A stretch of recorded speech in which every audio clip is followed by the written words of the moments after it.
roll call. I know everybody thinks it's sound off, hey, I'm up. But there's a lot more to roll call in the CDC system. For example, let's say Donovan, the 4-yard, when it was good. 16, 17, 18, 19, 20 block, the gym. Everybody who has the keys for each building, they're going to pass around a paper. You're going to put down your charges, your first and last name, your birth date, and your CDC number. Now they're going to do background checks. They're going to check to see if you're a chomo or if you got bad charges, first off. Second off, they're going to see if there's any players on the yard who can get stuff done for them, who can put the work in for the cats in the back who ain't allowed to be on the fucking line no more. So the point is the second I hit that yard, everybody starts going like this. Their palms start itching. They know your boy's going to hit tough because talent hits a target nobody else can hit. But genius hits a target nobody else can see. And I just see them loopholes. Always have. I don't look for what everyone else is doing. I go straight for that shit that nobody else sees, the shit that everybody else thinks is not a possibility, and I make that route happen.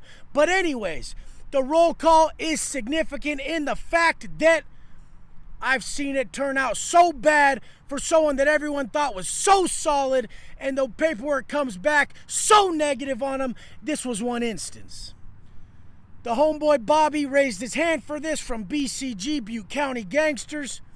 When we found out this older cat got transferred over from Calipat, where he just been down 14 years being bounced around different pens. Now he dropped points to a level 3. He got transferred from Calipat. Everybody was doing roll call at that time. They found out this fool had a checkered past. This fool had them skeletons, and it was all bad for him. So my homeboy raised his hand. He was that cat. He wanted the notoriety. He wanted the clout. He wanted to put in work for his people. And I got the utmost respect for that, but it ended bad. It ended bad because he didn't want to fuck up his new shoes. I've told you this story before, but the way this story ensued was because of the sporadic, random roll calls that happen in the system. Once you make it through the gate and you get your paperwork checked on the first day, you're not just good if you got any skeletons in your closet. So anyways, Bobby comes up behind this old-ass cat. This dude's like 65. But he's got to go. He's a chomo. It's done. It's done for him. His fucking life was signed the second he thought he could walk that main line with that fucking piece of shit-ass paperwork. So Bobby snuck up behind him. He had that tomahawk. It was a slash down the face, all crazy across the neck, and it was over. Now, his shoes were so soiled in blood, he was so covered in blood when he went back to the spot that he was just automatically caught on camera. Now, 2 years later, when I went to the shoe, Bobby had the back right there, and he's telling me, Wes, there's no deal. We're signing from spot to spot. He's like, Wes, I love you, big dog. I love you, dog. He's like, but man, go change your life. I ain't getting out. Later, the DA actually didn't pick up the case fully. He got an extra 5 years for the assault, the A1, the deadly weapon with the serious bodily injury. That's the A1. But he sat back there fighting it for a hell of a long time. Now, anyways, this ain't the only way it works out bad. I've been at spots where one charge was good with the fool who had the yard before.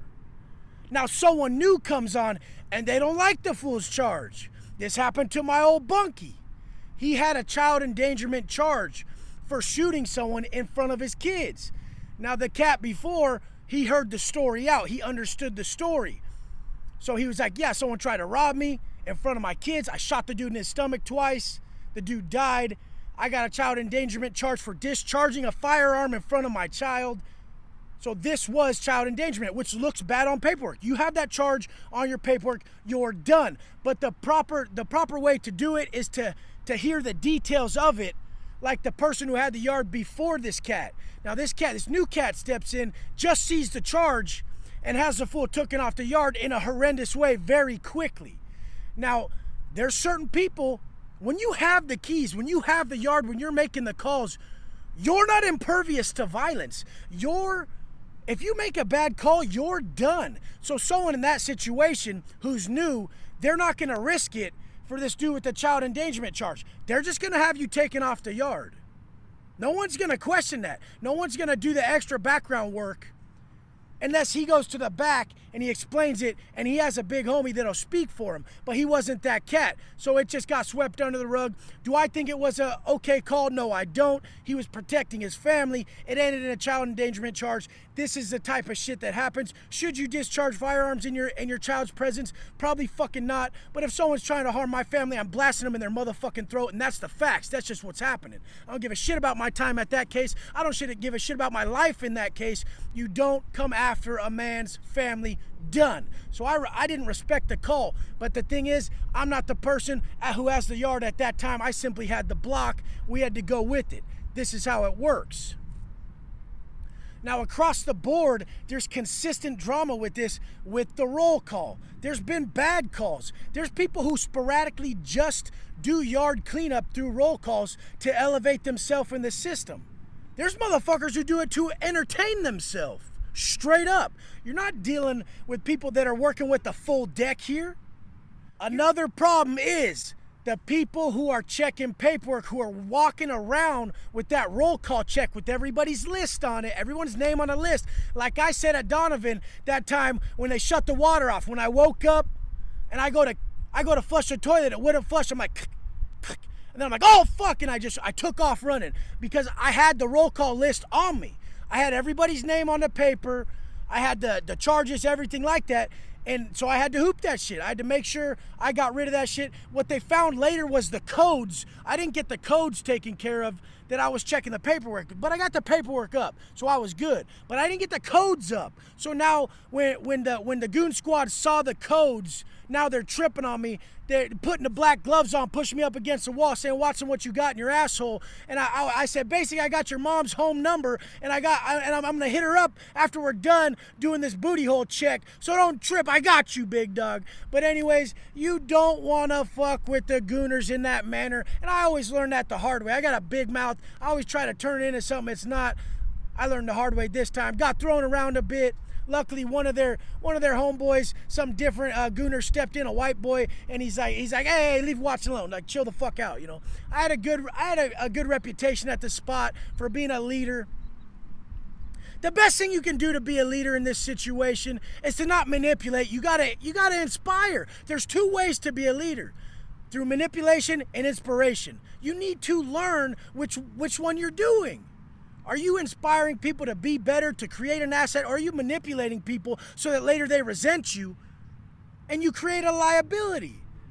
Most of the motherfuckers who didn't like the way I taught them to program, who didn't like the line I pushed on them, later tell me they love me and that they were at the height of their discipline and they loved what they learned from me later. So it's always after the fact, so don't get your feelings all caught in it. We know what that saying is that pros operate on discipline and amateurs operate with feelings. Take your feelings out of it. Step back. Say, does this person want the best for me? And I always did. People don't give a shit about what you say, what you do. They care about how you make them feel. And if you wish to inspire, they need to know that you see them excelling. You see them at their highest potential. This is why we have to check our subconscious. I go over this shit all the time because it's not obvious. We get caught in the moment. Our subconscious starts talking shit about that person in front of us. They feel it. Now the energy's fucked. So checking your subconscious is one of the highest ways of cultivating the best quality relationships as a leader. We want the best for our people. When we bring up the energy around us, our life is great. When we willingly participate in the declining of everybody's energy around us, we're fucked. Bring up a motherfucker. Be a solid example. Inspire instead of manipulate. Always remember, a true leader is about inspiration over manipulation. Let's fucking get it!